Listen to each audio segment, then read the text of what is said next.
This week's episode of Life Planning 101 originally aired in 2021. Please enjoy. Welcome to Life Planning 101, brought to you by Smart Money Group and Kennedy Financial Services in Eastland, Texas. Tune in every week as we share important information to help you and your family live life on purpose. Insurance, investments, legacy and tax planning, and much more. All covered now on Life Planning 101. And welcome into Life Planning 101 right here on KTX KWBY on this marvelous Monday morning. Angela Kennedy Robinson joins us as always. Good morning, Angela. Good Monday morning. And yes, well, we have a great topic this morning. And I'm really excited to talk about it because we don't do this very often. But today we're really going to be talking about all of the life planning issues as a whole.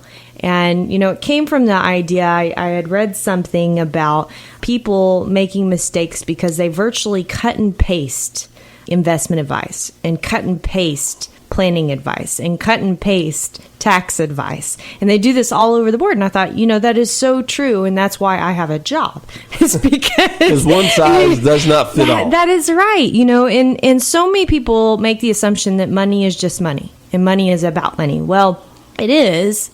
But it isn't, right? Because it's a tool and how it can be earned, saved, invested, maximized, leveraged, taxed, lost, protected, spent, given, or inherited can be done in a million different ways. So how is it that, you know, and I always get this image in my head because I am a visual of, you know, Tim the Toolman Taylor and his neighbor, right? How is it that the neighbor always has the piece of advice that is supposed to work for your situation, right, your exact needs? And yet we follow that, right? Whatever we've heard last on the street is the advice that we go by to be able to put the next plan in place for our money, the plan for our money. That's where we get it wrong. It shouldn't be a plan for our money. The money should be the plan for us, right? Right. And we do it backwards. It's all backwards. You know, it always blows my mind. Thomas Edison, he had a quote. He said, "I've just found 10,000 ways that won't work." He hasn't failed. He's just found 10,000 ways that won't work, That's right? Very good. So if you want to find 10,000 ways that won't work with your money, keep cutting and pasting the different pieces of advice that you will get in life, and you'll get there. You know, another option is what we do, and it's called life planning. It's a holistic approach, being able to turn your money into that tool that we just talked about, make it useful for you, right? And what I want to do today, as we go through today, is I'm actually going to share with you some different stories that we've encountered because we have what we call our 8 life planning issues. And people say, well, where did these come from? How did they develop? And what we found is that these are issues that most everyone is going to face at some point in their life. And instead of being reactive or being active only at the time that they're applicable, wouldn't it be better to be able to have a game plan so when that happens to your situation, you're ready. Right. You know what to be able to do. So that's where we found it incumbent on us to be able to be proactive in this manner and, you know, help people say, it was interesting. I had my dad, he was so funny. He's great. He's been through a lot of coaching and he's great at coaching people. And he was funny the other day and it was a big aha for me because, you know, he's been working with me over the years, right? And I've been to several coaches and I've gotten to a place that I can really vision myself in 20 years. I can actually visualize myself there. And it's taken a lot of coaching to get there. You know, what he says is most people, if you ask them to write down 100 goals, lifetime goals, 90% of those goals are something they want to accomplish in the next year. Think about that. That's right. We're all short-sighted, in other words, of what we want. We don't ever think long-term. Begin with that end in mind, so to speak. And what does that actually do to us? You know, what does that actually do to our planning if everything is so short-sighted? And I want to just give you an example. Let's talk about taxes because we have talked about taxes this year, right? So if you think taxes are going to be higher this year than next year, shouldn't you technically be planning for 2 years? Absolutely. Absolutely. How many people are doing that? Very, very few. Very few people do that. Exactly. Why? Why do we do that to ourselves? Well, maybe it's because we're busy. Maybe it's because we procrastinate. Maybe it's because we have that nearsightedness. And whatever that case is, or we're just going by, yeah, that's probably true. And then you have, the idea that once you've hit that moment and you've heard some great new thing that's available, a tax savings idea or this great new investment, you go figure out how to make your money do that, rather than the reverse. Right. And to be honest with you, most of the time, those great new things probably are not applicable to your situation. And, it's interesting. We get phone calls from our clients all the time. And we ask them to call us. We want to know. One of the questions we ask them, is there anything you're hearing about or seeing that we're not doing or that we haven't told you about that we should look into? And we ask them that question specifically because we want to be holistic in nature. But 9 times out of 10, when it's some sales gimmick or it's something that's word on the street, it's not applicable to most of our clients' situation. Something that jumps out at me about that is, and this is something that I think that preys upon the elderly, is the reverse mortgage. That's exactly right. Reverse mortgages, and to be honest with you, we have one client that has a reverse mortgage. Think about that.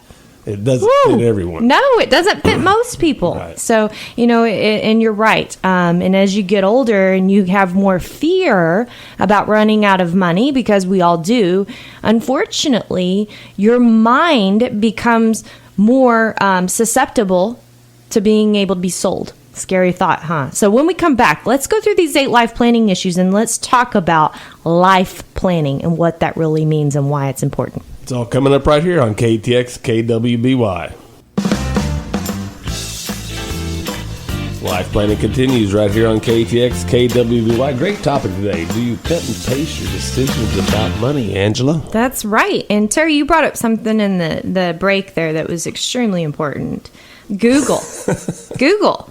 A lot of us in today's world, it's easy just to go Google it, right? I do it all the time. We all do it. But here's the thing, is that most of us have a preconceived answer in our mind of what we want the answer to be. So you Google that unintentionally. You may think you're accurate, but you're not. In fact, we had a client do this recently. I was just mentioning to you, said, look, I can take 6% of my portfolio every year.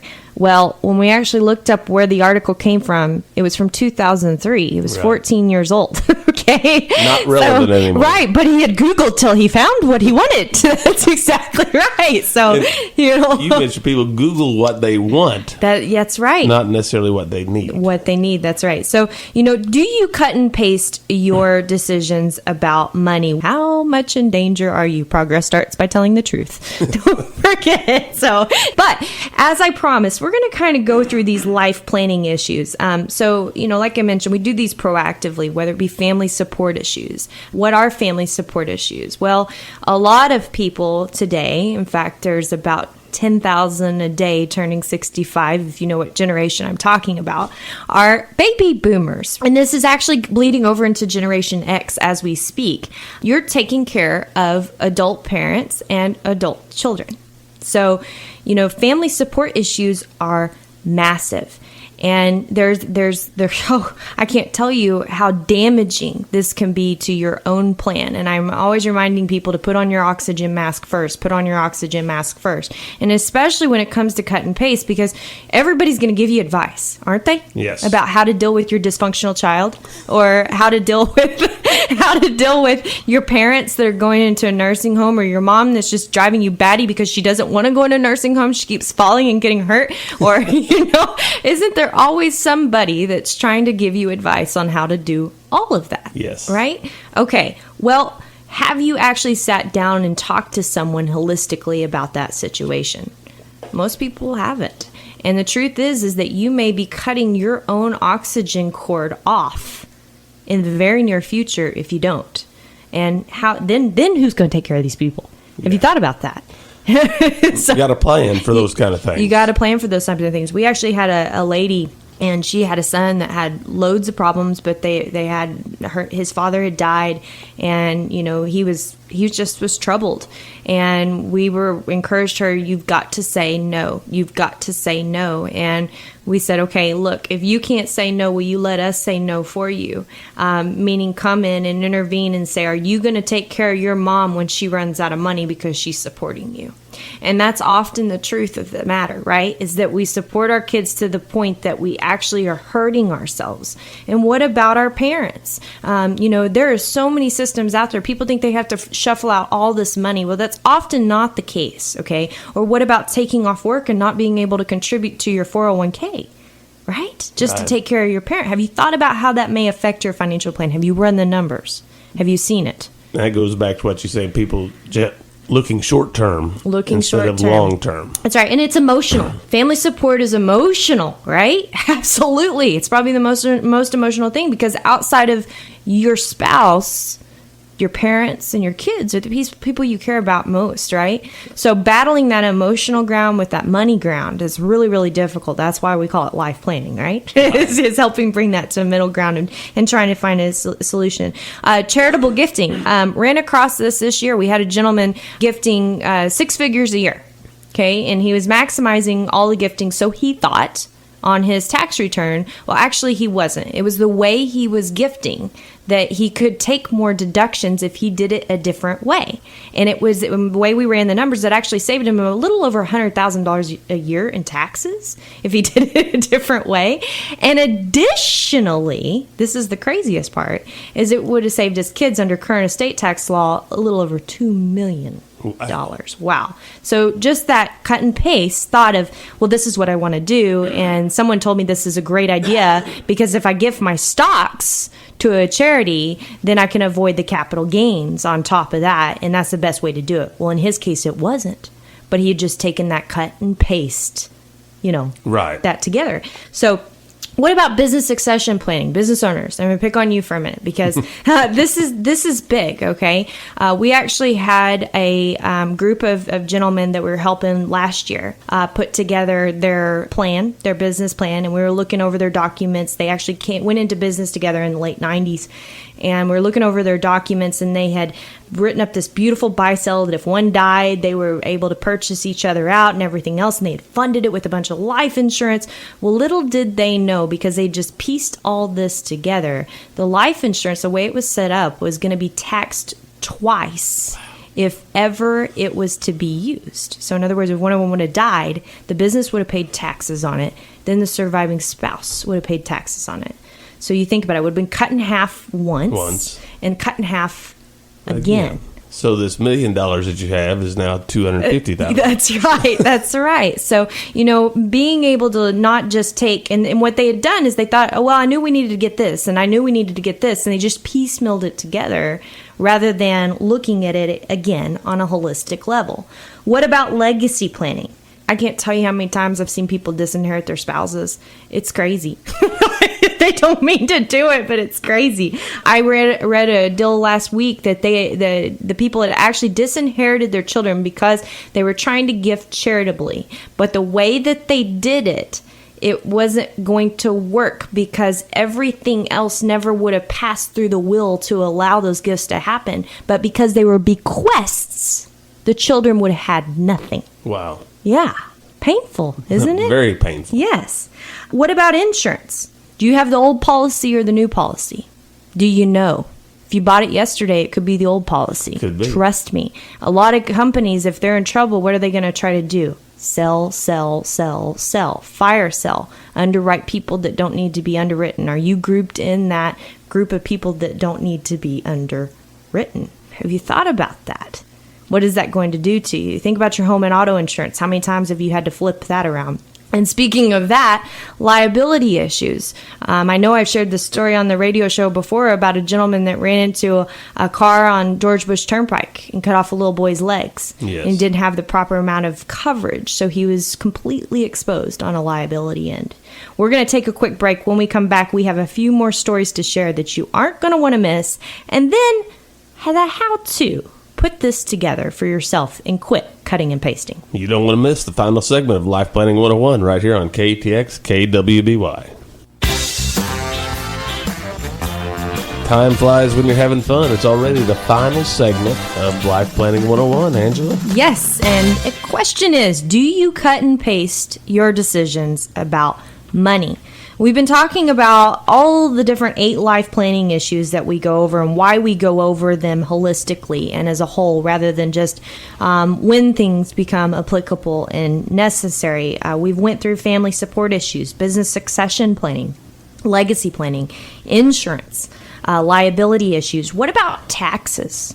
How many times have you heard this, especially if you're a business owner? Go buy something.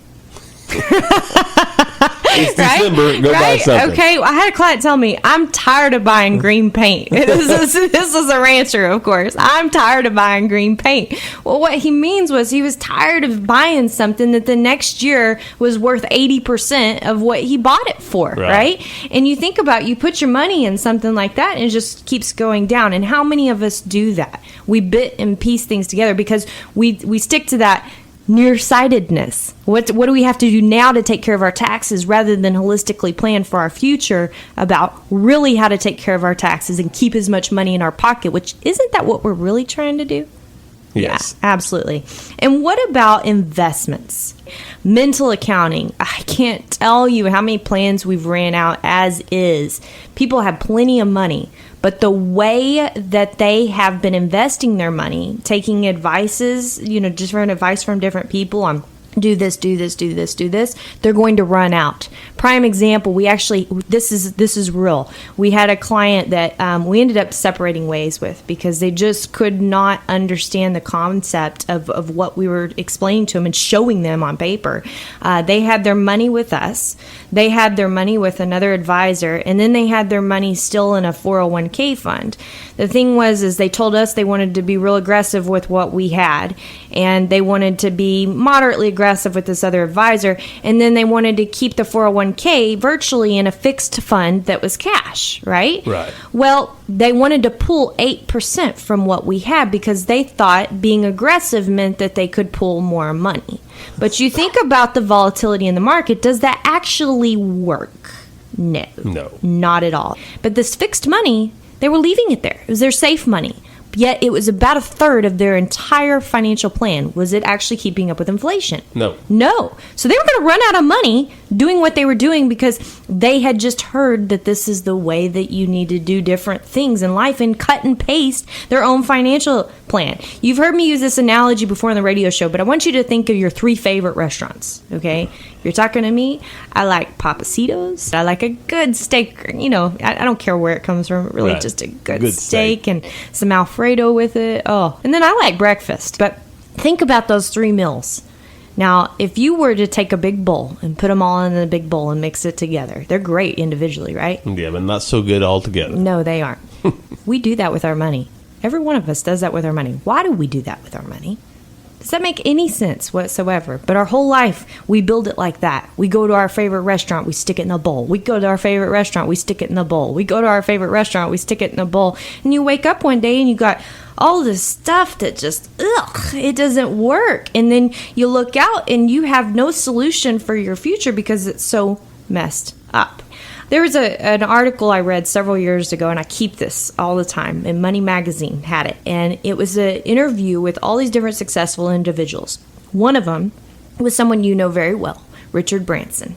Brilliant man. Right. Wouldn't you agree? You know what he said was his best advice about money? Admitting I know nothing. And probably the hardest thing to do. The hardest thing to do, right? So if a billionaire can say that, why can't everyone else in the world be able to say that and say, I know nothing about money? You ask your neighbor, tell them what you're doing, and what are they going to do? Are they going to ask you questions, or are they going to give you advice? You don't go to your mechanic if you're having severe headaches. That's exactly right. That's exactly right. And it doesn't matter. You could ask 10 different people very closely, and all of them are going to give you a different piece of advice. I guarantee you none of them are going to start asking you questions. Which isn't that what they really should be doing? Because it's not about the answer. It's about the question that comes next, and the question that comes next, and the question that comes next. People walk in all the time, I want to do this, I want to do this. Look, the way we work I'm sorry, where do we do holistic planning? We can't piecemeal planning because it doesn't work. It puts us at risk and it puts you at risk. And it makes my heart hurt seeing people piecemeal together their life plan. The answers is what should be happening. So if Mr. Branson said, you don't know what you don't know, and that's what can hurt you, can't we all say it's what you don't know that you don't know, and that's what can hurt you, right? So, if you have different goals, lifestyles, dreams about your future, what about your family, your feelings, about your risk tolerance, all these things with your neighbor, should you be getting two sets of individualized advice, or should you be getting the same thing? We go back to what we said at the beginning. It's not a cookie cutter. It can't be a cookie cutter. A cut and paste rarely applies. Right. Rarely applies. And especially with today's ever-changing economy. I mean, think about how much has been done since January. Can you even keep up with it? All right? Do you even know Day to day. Day to day. Do you even know? And people in the industry don't even know. That's the thing. I was talking to a health benefits group the last week, and they didn't even know. They couldn't even answer my questions. So how can you answer your own questions or your neighbor's questions, right? So I thought this show would be great, and I want to remind everybody, just take the time to learn to swim. Don't tread water every time something comes up. Take a moment. Stop and figure out your life plan. My name is Angela Robinson with Kennedy Financial Services here in Eastland, Texas. God bless you and have a wonderful week.